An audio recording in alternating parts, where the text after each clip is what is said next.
Bismillahirrahmanirrahim. Assalamualaikum warahmatullahi wabarakatuh. Alhamdulillahi rabbil alamin.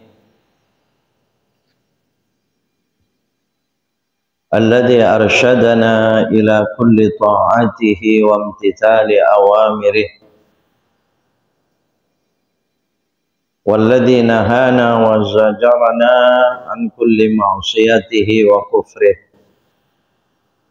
Ashhadu an la ilaha illallah wahdahu la sharika lah iqraran bi rububiyyatihi wa bi wahdaniyatihi. Wa ashhadu anna habibana wa nabiyyana Muhammadan abduhu wa rasuluh i'tirafan bi risalatihi wa bi nubuwwatihi.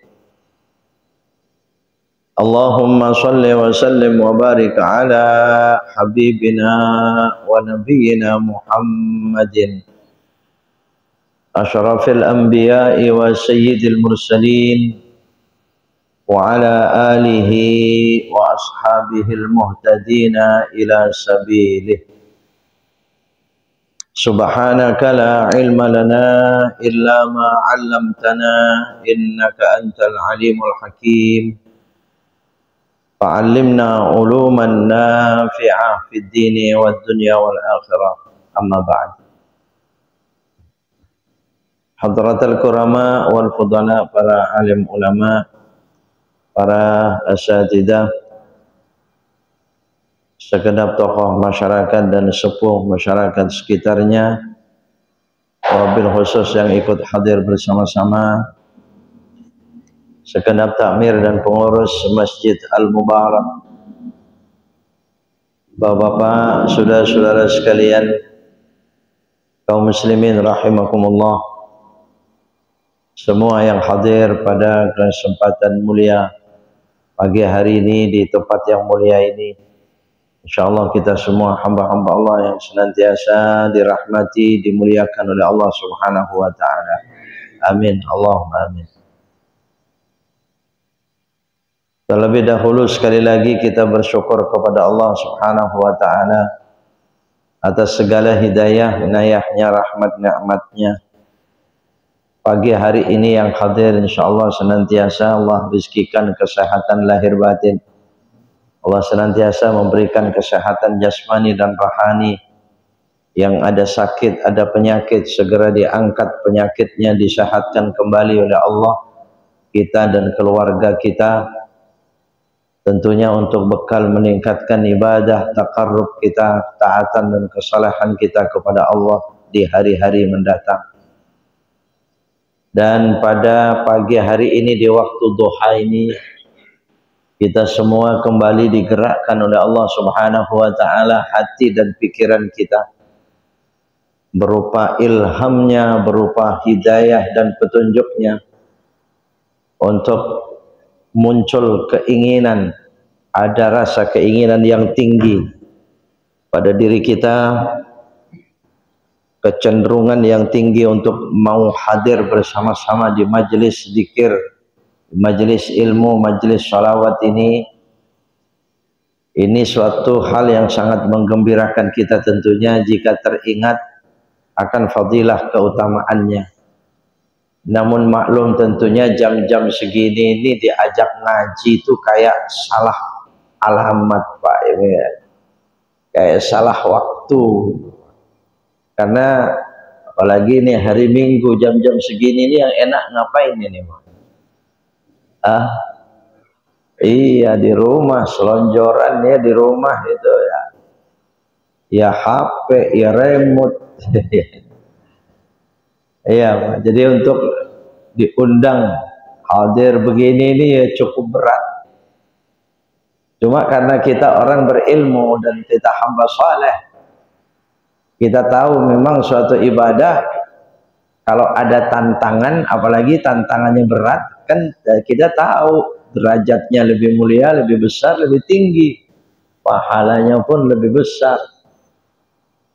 Ya, apalagi dari subuh tadi sudah pulang, kemudian belum sempat. Bangunnya saja sebelum subuh jam berapa itu? Jam 3 sudah bangun, setengah 4 jadi bangun. Berangkat ke masjid. Wah, ini jam-jam segini nih waktunya bayar utang ini. Ya, waktunya dendam capek dari sebelumnya. Tapi karena kita berilmu masalahnya Bapak Saudara sekalian. Begitu dengar di masjid ada istiqamah kita, mudawamah kita dengan ta'lim ini hadir. Dan saya teringat begini Bapak Saudara sekalian, ini sering dibahas sebenarnya ini. Cuma kalau kita hitung-hitungan lagi itu akan ketemu yang luar biasa. Kalau sholat sunnah 1000 rakaat itu kira-kira memerlukan waktu berapa jam, Pak? Kalau tarawih 23 rakaat itu kurang lebih 40 menit. Kadang-kadang 30 menit belum selesai ya. Lebih dari 30 menit. Secepat-cepatnya mungkin 30 menit ya, dong. 100 rakaat itu kira-kira berapa jam? Ya santainya barangkali 3 jam lah. Kalau 2 jam, masa 1 jamnya bisa 50 rakaat? Kayaknya nggak dapat, Pak. Ya dengan santainya barangkali 3 jam itu 100 rakaat. Berarti kalau 100 rakaat 3 jam, untuk mencapai 1000 rakaat harus berapa jam? 30 jam. Duduk kita di majelis ilmu semacam ini 1 jam sama dengan 30 jam, bahkan khairun, lebih baik daripada 30 jam salat sunnah terus menerus mencapai 1000 rakaat dan diterima oleh Allah Subhanahu wa ta'ala. Allah, makanya berat mau datang karena tantangan ya tantangannya Pak, hadiahnya besar. Iya kan? Jadi kalau 30 jam itu berapa hari itu? Hampir 2 hari ya. Iya Pak, sehari semalam ya 2 hari semalam lah. Allah. Ya, itu duduk kita cuma 1 jam dan duduk di majelis ilmu, bukan ilmunya, bukan kajiannya, ya bukan ya pembahasannya, bukan, tapi duduknya, hadirnya. Karena hadisnya itu jelas, huduri majalisi alimin, hadirnya kita di majelisnya orang alim atau di majalisi ilmin atau majelis ilmu itu. Jadi hudurnya ya, hadirnya Pak. Kalau soal mencari ilmunya sekarang di rumah sambil tiduran di kasur dapat ilmu kita. Betul tidak? Iya, tapi kita ini masalahnya hudurnya, hadirnya itu yang akan diberikan hadiah oleh Allah Subhanahu wa ta'ala sebesar itu. Iya, makanya kita jangan terlena dengan ponsel kita, dengan YouTube, dengan semua ya, dari grup ke grup itu memberi ilmu semuanya bagus, silakan, itu tambah ilmu. Tetapi fadilah keutamaan 1000 rakaat itu bukan, Pak, bukan di situ. Tapi itu harus hadir. Ya. Makanya orang-orang yang mengerti sebenarnya, yang paham dengan hadis Nabi semacam ini, oh, jam berapa saja, ada kepentingan apa saja, letakkan dulu. Bayangkan 1 jam sama dengan 30 jam sholat sunnah, 1000 rakaat terus menerus. Hadirin rahimakumullah, itu 1000 rakaat itu salat, kan masih ada lagi itu, sama dengan besuk 1000 orang sakit ya, hadisnya kan begitu ya, 1000 orang sakit. Kira-kira ngebesuk orang sakit, ya, kita nengok orang sakit itu, kalau 1000 orang sakit kira-kira memerlukan waktu berapa lama? Sebulan dapat enggak 50 orang sakit selama ini, Pak? Jarang, mana sebulan 50 orang sakit. Berarti banyak banget orang sakit ya, jangan, mudah-mudahan sehat semuanya. Ya cuman ini bukan soal besok orang sakit, yang banyak orang sakit atau tidak, ini fadilah, keutamaan dan pahalanya. Kalau dalam kitab Tanqihul Qaul itu tentang bab iyadatul marid, apalagi di Ihya Ulumuddin tentang iyadatul marid, tentang membesuk orang sakit, itu nengok orang sakit, datang mendoakan orang sakit, itu pahalanya luar biasa. Sepanjang jalan itu dikawal oleh para malaikat, dan nanti ketika sampai di hadapan orang yang sakit itu ketemu dengan Allah. Wah, bayangkan, jadi besarnya pahala. Iya, sampai sebenarnya yang sejauh kita lewat, sejauh kita berjalan menuju orang sakit itu semua tumbuh-tumbuhan di sekitar kita itu memuji kita, ya, memuji kita itu. Allahumma ya Karim. Nah, kalau satu orang sakit saja semacam itu, apalagi 1000. Ya, untuk mencapai 10 orang saja 1 bulan udah susah, ya. Iya Pak, kira-kira kalau sebulan itu cuma dapat 10 orang misalnya Pak, wah kalau 50 orang ya harus keliling rumah sakit itu, ya harus keliling rumah sakit itu dalam rangka ibadah, mencari pahala, membesuk orang sakit. Kalau orang yang kenal-kenal saja barangkali nggak nyampe. Ya kalau 10 orang saja kira-kira 1 bulan 10 orang. Kalau 1000 orang itu perlu berapa bulan Pak? 100 bulan. Betul. Nah 100 bulan ini berapa tahun itu? Kurang lebih 8 tahun Pak. Jadi kalau kita lihat ini, kalau lihat fadilah begini, kita duduk 1 jam ini sama dengan 8 tahun. Selama 8 tahun kita membesuk orang sakit mencapai 1000 orang. Kalau dapat Pak, insyaallah ya. Masih ada lagi itu seperti mengiringi jenazah sampai kubur, ya, bahkan dari sholatnya, dari sholat jenazah itu, sholat jenazah kemudian mengiringinya sampai di kubur. Kira-kira sholat jenazah sampai mengiring ke kubur itu kalau 1000 jenazah perlu waktu berapa lama? Hah? Iya, perlu waktu berapa bulan, berapa tahun Pak untuk mencapai 1000 jenazah? Ya iya, kalau ada meninggal massal begitu ya iya sih, tapi ya Rabbana na'udzubillah, ya kita juga tidak pengen banyak orang meninggal gara-gara pengen cari pahala ini begitu, enggak ya. Cuman ini menunjukkan betapa besarnya pahala yang dijanjikan Allah Subhanahu wa ta'ala. Duduk 1 jam di majelis ilmu, saya jadi teringat begini Bapak Ibu sekalian, ya. Makanya dengan hadirnya kita ini luar biasa dicintai oleh Allah, apalagi di waktu-waktu berat untuk datang, ya insyaallah ya, pahala tadi itu ya dalam keadaan seperti apa saja diberikan oleh Allah Subhanahu wa ta'ala. Ya sama. Ya kemudian Bapak Rasulullah, ya sehari-hari ini ya kita sedang menyambut datangnya bulan Dzulhijjah ya. Bentar lagi kita akan masuki Dzulhijjah, kalau tidak salah hari Sabtu besok ya. Kalau sebagian kalender itu Jumat malam Sabtu itu tanggal 1 Dzulhijjah. Ya Pak. Ya kita sangat bersyukur pada Allah Subhanahu wa ta'ala.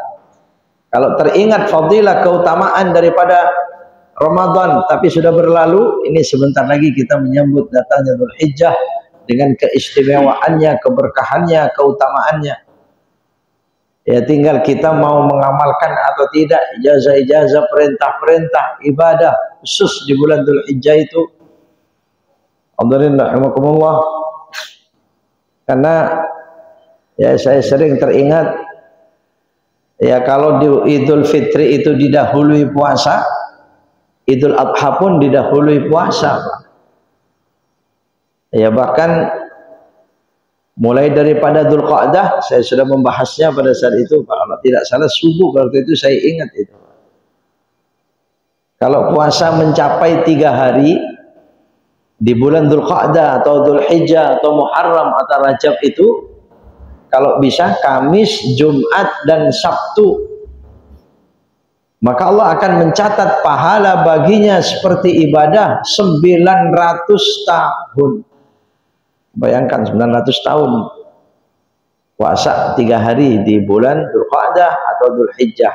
Besok itu menurut sebagian kalender itu Idul Adha itu bisa hari Senin ya. Bisa hari Senin atau bisa juga hari Ahad. Allahu a'lam, tinggal kita menunggu hari Jumat sore besok pemerintah menetapkannya di negara kita ini seperti apa. Di Saudi pun ya kalau sekarang belum menentukan. Di sana nanti penentuannya ya tanggal 1 Dzulhijjah itu, Pak. Wukuf Arafah itu kapan? Nah itu kalau Idul Adha hari Senin, oh Masya Allah, puasa dari Kamis jangan berhenti itu. Kamis puasa, Jumat, Sabtu, Ahad. Jadi sambung ke hari Arafah. Karena orang puasa Arafah sebaiknya bukan hanya tanggal 9 Dzulhijjah saja, tapi dari tanggal 8-nya hari Tarwiyah itu sudah puasa. Baru dengan 9-nya. Kalau bisa dengan tanggal 7-nya supaya mencapai 3 hari. Kalau bisa, ya amalkan hadis yang tadi. Kamis, Jumat, Sabtu, minggunya Arafah. Atau mungkin Arafah waktu besok itu di hari Sabtu barangkali, Allah Ta'ala. Ya sudah, nyambung Pak. Itu hadis di atas hadis. Yang 3 hari tadi itu hadisnya lain, Arafah pun lain. Ya. Itu sama-sama ada hadisnya, itu puasa. Atau barangkali ada orang yang mau dari tanggal 1 Dzulhijjah, oh silakan. Nah, ini hati-hati nih. Ini ada yang membahasnya berbeda. Saya kurang tahu itu, mungkin Allah alam referensinya dari mana orang itu. Ya dia melarang itu puasa dari tanggal 1 Dzulhijjah. Nggak ada. Ya memang biasanya orang-orang yang gampang melarang ibadah itu, Pak. Itu dalilnya cuma 3, nggak ada lagi dia. Nggak ada perintah, nggak ada hadis, nggak ada contoh. Ya kan? Paling itu aja. Oh jangan, tuh nggak ada hadisnya. Jangan, nggak ada perintahnya. Jangan. Tidak ada contohnya, Nabi nggak mencontohkan. Bapak Saudara sekalian, rahmatullah. Puasa dari awal Dzulhijjah itu mulai daripada hadis sampai ayat Quran. Nah, ini kalau dari bahas begini barangkali masa begitu ya. Iya, alhamdulillah. Coba itu ketika Nabi SAW, hadis Aisyah radhiyallahu anha, sangat sahih ini hadis. Ma min ayyamin al-amalu salih fihinna ahabba ilallahi ta'ala min ashril awail min syahri Dzulhijjah. Kama qala Rasulullah sallallahu alaihi wasallam, tidak ada dari hari-hari yang amal saleh di dalamnya lebih dicintai oleh Allah Subhanahu wa taala dibanding hari-hari 10 awal Dzulhijjah. Dan sekarang ditanya, puasa itu amal saleh apa tidak? Pasti itu amal soleh. Ya sudah, ini hadisnya Pak. Kenapa dilarang? Ini orang yang melarang itu kalau cuma nggak mau karena sunnah ya nggak apa-apa. Tapi kalau sampai dia merasa itu suatu kesalahan, apalagi dia melarang orang lain, tolong kaji lagi. Gimana dia mengkajinya, Pak? Belum lagi malam-malamnya didukung oleh ayat Allah Subhanahu wa taala bahwa malam-malam 10 awal Dzulhijjah itu ayat Quran. Wa layalin 'ashr. Ya, malam-malam 10 awal Dzulhijjah. Ya, sekalipun ulama malam-malam 10 itu ada yang memaknai layalin asyr itu 10 akhir Ramadan. Tapi banyak ulama mengartikan itu 10 awal Dzulhijjah. Ini Pak. Jadi ya jelas ya hadisnya ada